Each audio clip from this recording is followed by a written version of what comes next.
Bismillahirrahmanirrahim. Assalamualaikum warahmatullahi wabarakatuh. Semoga kesehatan, keselamatan, dan keberkahan selalu menyertai kita semuanya. Mari kita support dan dukung channel ini dengan mengklik tombol subscribe. Mudah-mudahan selalu dapat memberikan manfaat.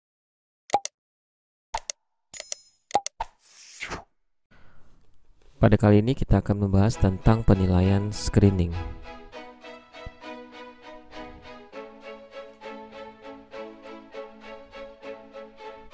Tujuan pembelajaran setelah pertemuan ini, maka kita akan memahami tentang kegunaan screening, macam screening, prinsip screening, dan penilaian hasil screening.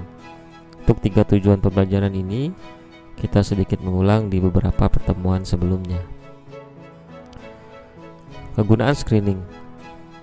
Nah, kita tahu bahwa dengan adanya screening ini, yang pertama dapat menurunkan angka kematian dari populasi, karena dengan cepat kita sudah menemukan orang-orang yang sakit, kemudian bisa dengan cepat ditanggulangi. Kemudian yang kedua, menurunkan fatalitas dari kasus pada individu. Ya, semakin cepat kasus ditemukan sebelum stadium yang lebih parah, maka ini akan menyelamatkan orang-orang yang sakit, ya, atau orang-orang yang menderita sakit. Kemudian yang ketiga, meningkatkan persentase kasus yang dapat dideteksi pada stadium awal. Jadi dengan screening kita bisa meningkatkan persentase kasus-kasus yang dapat dideteksi pada awal-awal, stadium awal, ya. Kemudian menurunkan kejadian komplikasi penyakit, karena semakin cepat ditemukan kasus, maka komplikasi penyakit, ya, komplikasi yang diakibatkan oleh penyakit ini dapat segera dicegah, karena dapat menekan penyakit tidak masuk ke stadium yang lebih lanjut. Dan tentunya ini akan meningkatkan kualitas hidup dari individu, dan yang terpenting juga mencegah dan mengurangi penyebaran penyakit. Sehingga ketika misalnya sudah menemukan kasus, kita dengan mudah untuk melakukan karantina terhadap kasus, sehingga tidak menjadi penular kepada yang sehat. Nah, kita lihat di sini adalah dalam penilaian screening, ya, alat screening itu diukur dengan, kita lihat di sini ada sensitivity, specificity, dan akurasi, ya. Nah, apakah itu sensitivity dan specificity dan alat penilaian screening yang digunakan? Nah, apa fungsinya untuk penilaian screening ini? Penilaian screening ini untuk melihat seberapa akurat, ya, seberapa baik, ya, alat screening untuk menemukan kasus. Maka semakin tinggi alat screening itu untuk menemukan kasus, berarti semakin bagus, ya, alat screeningnya. Semakin bagus screening yang dilakukan. Nah, maka dari itu, maka kita sangat memerlukan untuk penilaian terkait dengan screening yang kita lakukan. Nah, ini adalah contoh screening kanker payudara, ya, yang memiliki 99% sensitivity, 90% spesifik, dan 90% akurasi dalam mendeteksi kanker payudara, ya, pada wanita di bawah umur 55 tahun. Nah, macam screening, beberapa yang lalu kita sudah pernah membahasnya, bahwa ada mass screening, ya, penyaringan dilakukan pada seluruh penduduk, selective screening, penyaringan dilakukan terhadap kelompok penduduk tertentu, single disease screening, penyaringan yang ditujukan pada suatu jenis penyakit, misalnya penyaringan untuk mengetahui penyakit TBC, multi-phase screening, penyaringan untuk kemungkinan adanya beberapa penyakit pada individu, misalnya penyaringan kesehatan pada pegawai sebelum bekerja. Nah, kita harus bisa membedakan beberapa jenis macam screening ini, sehingga nanti dalam menetapkan apa sih tujuan screening kita, nah, siapa sih sasarannya, apakah secara menyeluruh ya pada seluruh penduduk, atau hanya penduduk tertentu saja, misalnya pada ibu hamil saja, pada wanita saja, atau pada screening pada anak-anak dan sebagainya. Nah, apakah termasuk single disease screening atau multi-phase screening? Nah, biasanya kalau multi-phase screening ini pertanyaannya banyak ya, dilengkapi dengan kuesioner, ditambah juga alat pemeriksaan.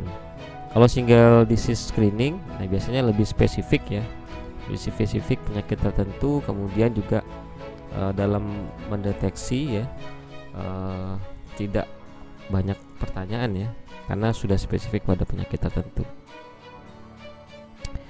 Nah, ini prinsip screening yang sekali lagi kita harus benar-benar mengingat ya, sehingga suatu penyakit itu layak untuk kita lakukan screening, dan screening itu perlu untuk kita lakukan.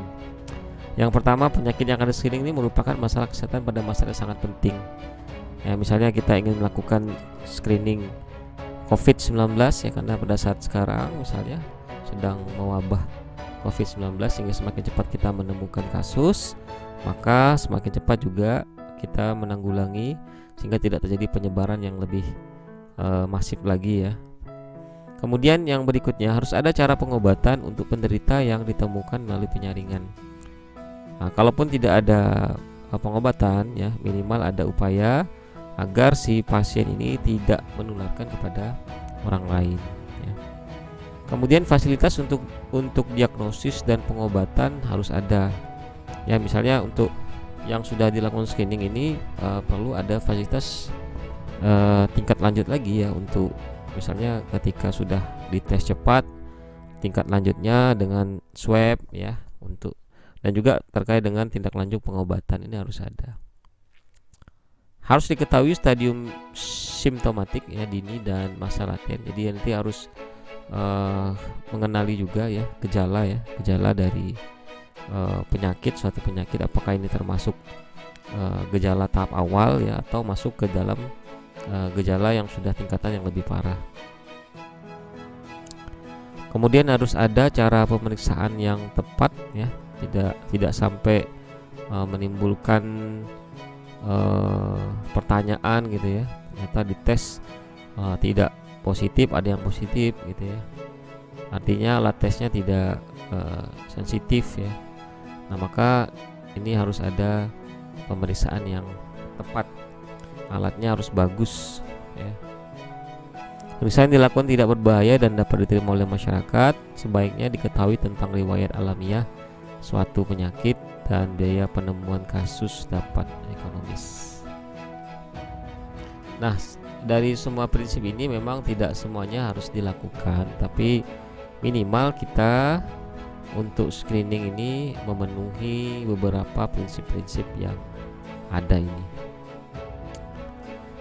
Nah, kalau kita lihat dari gambar ya, ini di sini lihat penduduk sehat, kemudian disaring ya, dilakukan tes screening, kemudian misalnya negatif berarti dia sehat.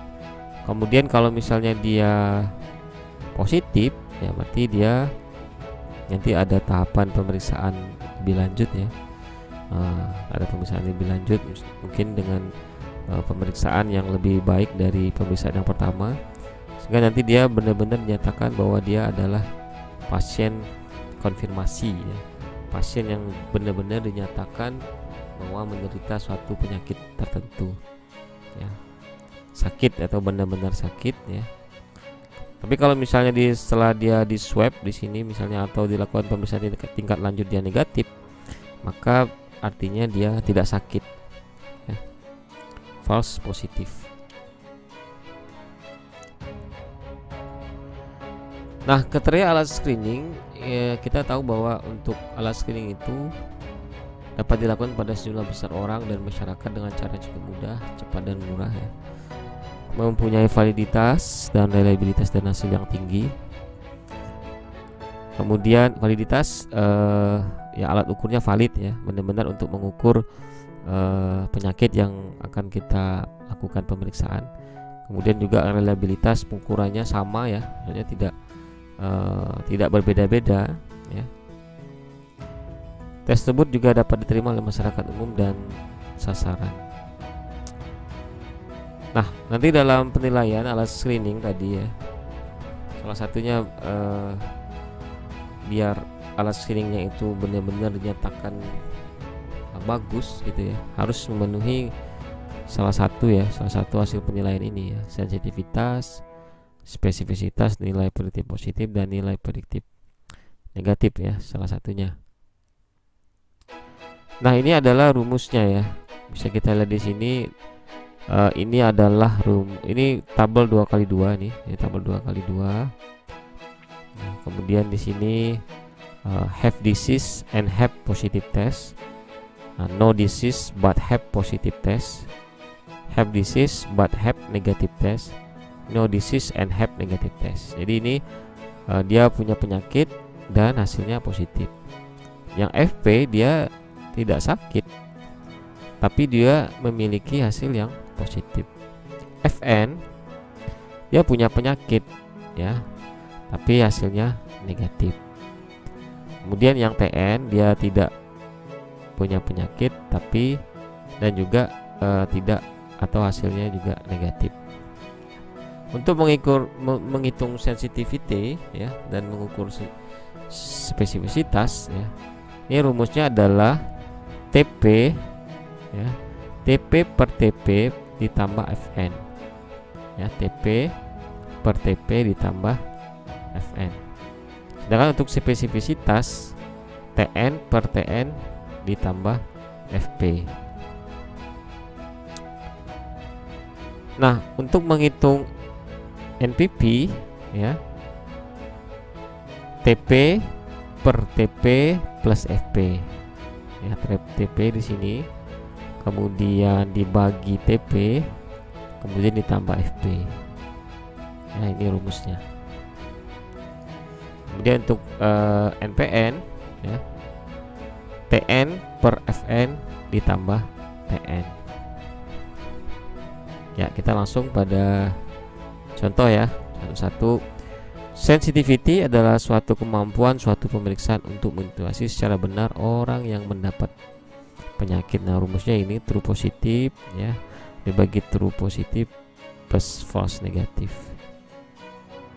Sedangkan spesifisitas kemampuan dari suatu pemeriksaan untuk mengidentifikasi secara benar orang yang tidak mempunyai penyakit.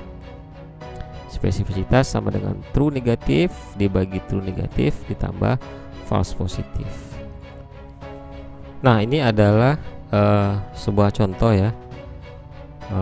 Kita asumsikan bahwa ada 1000 orang ya. Kemudian dari 1000 orang itu dilakukan screening test dan didapatkan 100 orang yang dinyatakan positif suatu penyakit.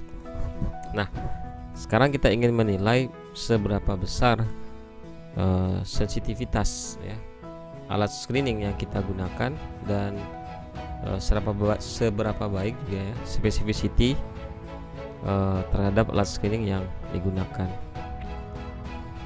Jadi kita lihat tadi bahwa sensitivity adalah kemampuan untuk mengidentifikasi orang yang mendapat penyakit, sedangkan spesifisitas adalah suatu kemampuan untuk mengidentifikasi secara benar orang-orang yang tidak mempunyai penyakit. Maka semakin tinggi sensitivitas dan spesifisitas, maka alat screening tersebut juga semakin baik dan semakin bagus dan akurat.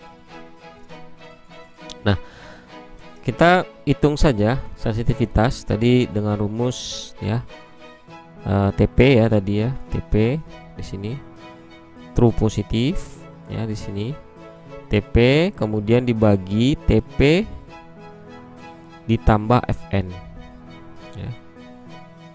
Jadi jumlah dari TP 80 dibagi jumlah TP dan FN atau true positif dan false negatif.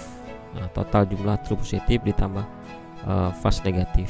Jadi di sini 80 dibagi jumlah ini ya 100 sama dengan 80%. Maka sensitivitasnya alat screening ini adalah 80%. Bagus ya. Nah, kemudian yang berikutnya spesifisitas ya, kemampuan alat screening untuk menemukan orang-orang yang negatif. Di sini kita lihat tadi rumusnya adalah TN ya. Di sini TN true negatif ya. Kemudian dibagi TN plus FP. Dibagi jumlah true negatif ini ya, ditambah false positif yang di atasnya ini. Berarti 800 dibagi ini tambah ini ya, 900. 800 bagi 900 sama dengan 89%. Nah, itu udah spesifisitas alat screening ini. Kemudian nilai prediktif positif ya. Nilai prediktif positif ini kemampuan alat screening untuk menemukan orang yang benar-benar sakit di antara orang yang diduga sakit. Nah, rumusnya adalah TP dibagi TP ditambah FP ya. Jadi kalau tadi tabel 2x2 nya itu dia bukan ke kolom gini ya, tapi lebih ke baris. Nah, ini kita lihat sama seperti contoh yang tadi. Nah, bagaimana mendapatkan NPP, yakni di sini kita lihat 80 ya, di sini 80, kemudian dibagi total ya. Total di sini true positif ya dan false positif ya. Maka 80 dibagi 180 sama dengan 0,45. Itu dapatlah NPP-nya. Nah, sedangkan nilai prediktif negatif kemampuan alat screening untuk menemukan orang yang benar-benar tidak sakit di antara orang yang diduga tidak sakit. Nilai prediktif negatifnya bisa kita lihat di sini. Caranya adalah, nah di sini ya, 800 ya, di sini dibagi totalnya ya, 820 sama dengan 0,97 ya. Jadi itu cara menghitung sensitivitas, spesifisitas, kemudian NPP ya, dan NPM, nilai prediktif positif dan nilai prediktif negatif. Nah, nanti kita harus banyak latihan ya. Ini seperti contoh di sini ya. Dari 1000 orang, proses orang punya penyakit X, sedang 900 tidak mempunyai penyakit X. Dari hasil pemeriksaan HB ternyata didapatkan 80 orang yang positif sedangkan 20 orang negatif. Dari 900 orang yang tidak sakit ternyata positif sebanyak 100 orang. Berapa nilai sensitivitasnya? Berapa nilai spesifisitinya? Maka kita hitung dengan rumus tadi. Nah, kalau kita buat tabel 2x2 ya, seperti ini ya, tabel 2x2 seperti ini. Nah, maka nanti hasilnya seperti ini ya. Ya, hampir sama ya dengan tadi ya. Nah, ini hampir sama hasilnya. Cuman ini adalah bentuk pertanyaannya ya. Ini contoh bentuk pertanyaannya. Nah, ini sama juga ya dengan kalau misalnya kita ada pertanyaan ya, dapatkah screening dengan rectal torture memprediksi seorang menderita kanker prostat? Kita baca dari awal ya. Telah dilakukan screening terhadap 950 orang dengan cara rectal torture yang dilakukan oleh dokter yang mendeteksi adanya kanker prostat. Dari pemeriksaan yang dilakukan oleh dokter, 3 orang dinyatakan positif CA prostat. Dengan pemeriksaan lain yang lebih pasti hasilnya itu dengan biopsi terhadap 950 orang tersebut diketahui bahwa sebanyak 250 orang positif kanker prostat. Dari orang-orang yang dinyatakan positif dengan pemeriksaan rectal torture yang dilakukan dokter, ternyata hanya 1 orang yang dinyatakan sehat dengan pemeriksaan biopsi.